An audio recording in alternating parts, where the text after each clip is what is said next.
Mumbai to Hyderabad మధ్య high speed రైలు నడపాలనే ప్రతిపాదన మరో బ్రైట్ ఫ్యూచర్కు నాంది పలకనుంది. Mumbai to Hyderabad high speed rail ప్రాజెక్టుతో దేశ రవాణా వ్యవస్థలోనే విప్లవాత్మక మార్పు అవుతుంది. ఇది ఐటీ రాజధాని, మరోవైపు ఆర్థిక రాజధాని కలిస్తే ఆర్థికాభివృద్ధి మరో ఎత్తుకు ఎదుగుతుందని విశ్లేషకులు చెప్తున్నారు. అయితే ఇందులో ఇప్పుడు మరో ప్రధాన నగరం కలపాలని భావిస్తున్నారు. దీన్ని ఇప్పటి వరకు ముంబై హైదరాబాద్ మధ్య నడపాలని భావించారు. కానీ దీన్ని ఇప్పుడు బెంగళూరుకు కూడా అనుసంధానించాలని చూస్తున్నారు. దీనికి మైసూరు, చెన్నై మధ్య ప్లాన్ చేసిన హై స్పీడ్ రైల్ కారిడార్ను కూడా కలపనున్నారు. ఇదే జరిగితే హైదరాబాద్, ముంబై, చెన్నై, బెంగళూరు మధ్య ప్రయాణ సమయం చాలా తగ్గిపోనుంది. ప్రస్తుతం ముంబై, అహ్మదాబాద్ మధ్య హై స్పీడ్ రైల్ కారిడారు నిర్మాణం జరుగుతుంది. అది ఒకసారి పూర్తయితే మిగతా ప్రాంతాలపై ఫోకస్ పెట్టనున్నారు. ఇంతలో మిగతా ప్రాంతాల మధ్య హై స్పీడ్ రైలు సాధ్యాసాధ్యాలపై అధ్యయనం చేస్తున్నారు. అలా తలపెట్టిన మార్గాల్లో హైదరాబాద్ ముంబై, హైదరాబాద్ బెంగళూరు, హైదరాబాద్ చెన్నై ఉన్నాయి. కేవలం ఇవే కాకుండా వీటి మధ్య కూడా అనుసంధానిస్తే ఎలా ఉంటుందనే ఆలోచన కూడా కేంద్రం చేస్తుంది. హైదరాబాద్ ప్రస్తుతం ప్రయాణ సమయం 15 గంటల పైనే ఉంది.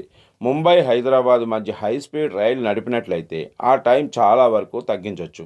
ఎంతలాగంటే 3.5 గంటల్లోనే రాకపోకలు సాగించవచ్చు. హైదరాబాద్ నుంచి బెంగళూరు వెళ్ళాలంటే వందే భారత్ లాంటి ట్రైన్లో 8 గంటలు పడుతుంది. అదే హై స్పీడ్ ట్రైన్ అందుబాటులోకి వస్తే 2 గంటల్లోనే చేరుకోవచ్చు. హైదరాబాద్ టు చెన్నై మధ్య దూరం 757 కిలోమీటర్లు.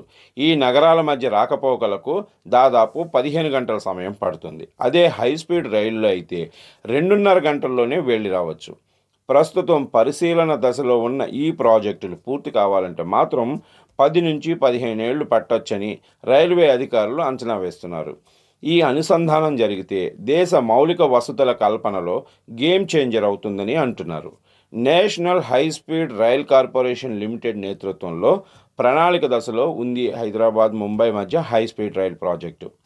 ప్రస్తుతానికి ఉన్న అంచనాల ప్రకారం 767 కిలోమీటర్ల Mumbai Hyderabad high speed rail corridor ఏర్పాటు సాధ్యాసాధ్యాలపై చర్చ నడుస్తుంది.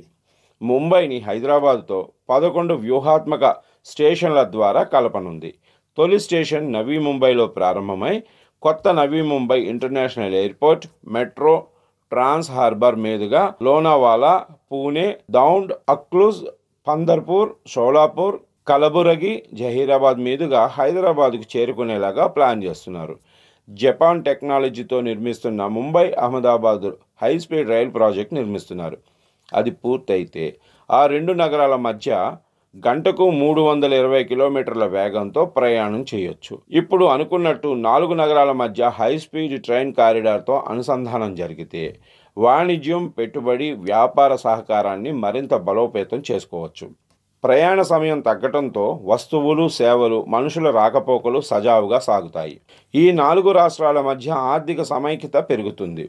కోట్ల మంది ప్రయాణికులకు రవాణా సదుపాయాన్ని వేగవంతం, సౌకర్యవంతంగా చేస్తుంది. ఇది టూరిజాన్ని కూడా అభివృద్ధి చేస్తుంది. ప్రపంచ స్థాయిలో ఇండియన్ రైల్వే నెట్వర్క్ శక్తి మరోసారి నిరూపితమవుతుంది. దేశ సామర్థ్యం రుజువు చేస్తుంది. రైలు మార్గం నిర్మాణంతో ఇంజనీర్ల నుంచి రోజువారీ కూలీల వరకు లక్షల ఉద్యోగాలు లభిస్తాయి. ఉపాధి పెరుగుతుంది. కనెక్టివిటీని పెంచడం ద్వారా ఆర్థిక వృద్ధి దూసుకెళ్తుంది. స్టేషన్ ఏర్పాటు చేసిన ప్రాంతాల్లో ప్రగతికి బాటలు పడతాయి. కొత్త వ్యాపారాలు, పరిశ్రమలు, రియల్ ఎస్టేట్ ప్రాజెక్టులు అభివృద్ధి చెందుతాయి. సాధారణ రైళ్లు, మిగతా రవాణా వ్యవస్థలపై భారం తగ్గుతుంది. లాజిస్టిక్స్ సామర్థ్యాన్ని పెంచవచ్చు. ఈ హై స్పీడ్ రైలు ప్రాజెక్టు వల్ల పర్యావరణంపై ప్రభావం పడుతుందనే ఆందోళన ఉండనే ఉంది. ఈ కారిడార్కు చాలా భూములు కావాల్సి ఉంటుంది. అందుకు ప్రజలను ఒప్పించాలి. చెట్లు, కొండలు, గుట్టలు తొలగించాల్సి ఉంటుంది. ఇది నిర్మాణం పూర్తయిన తర్వాత చాలా వరకు కర్బన ఉద్గారాలు తగ్గించే అవకాశం ఉంది. ఈ ట్రైన్ అందుబాటులోకి వస్తే కార్లు, విమానాలు, రైళ్ల వాడకం తగ్గిపోతుంది. దీంతో కాలుష్య ప్రభావం ఉండదనే వాదన బలంగా వినిపిస్తుంది. ఇలా గంటల్లో జర్నీ చేసినట్లయితే ఆయా నగరాలపై జనాభా ఒత్తిడి తగ్గుతుంది. ప్రయాణం ఎక్కువగా ఉండటంతో పనిచేసిన చోటే కార్మికులు, ఉద్యోగాలు, ఇతర ప్రజలు ఉండటానికి మొగ్గు చూపుతున్నారు. వారికి ఇష్టం లేకున్నా సరే అక్కడే ఉండాల్సి వస్తుంది. ఇప్పుడు గంటల్లోనే ప్రధాన నగరాల మధ్య ప్రయాణం చేసే వీలు కలిగితే వాళ్లకు నచ్చిన చోట ఉంటారు. దీంతో మెగా సిటీలో జనసాంద్రత తగ్గుతుంది. చిన్న పట్టణాల్లో ఉండేందుకు ఆసక్తి చూపిస్తారు. హైస్పీడ్ రైలు ప్రాజెక్టులు చాలా ఖర్చుతో కూడుకున్నవి. ఇప్పుడు నిర్మితమవుతున్న ముంబై అహ్మదాబాద్ కారిడార్లో 1.1 లక్ష కోట్లు అంచనాలతో సిద్ధం చేస్తున్నారు. ఇందులో ఎక్కువ నిధులను జపాన్ సమకూరుస్తుంది. ఇప్పుడు ప్రతిపాదిత కారిడార్లకు కూడా అంతకు మించి ఖర్చు చేయాల్సి ఉంటుంది. అందుకే ఇక్కడ ప్రభుత్వ నిధులు, ప్రైవేట్ పెట్టుబడి, బహుళ అంతర్జాతీయ రుణాలతో బ్యాలెన్స్ చేయాలి. ప్రజలపై భారం పడకుండా జాగ్రత్త పడాలి.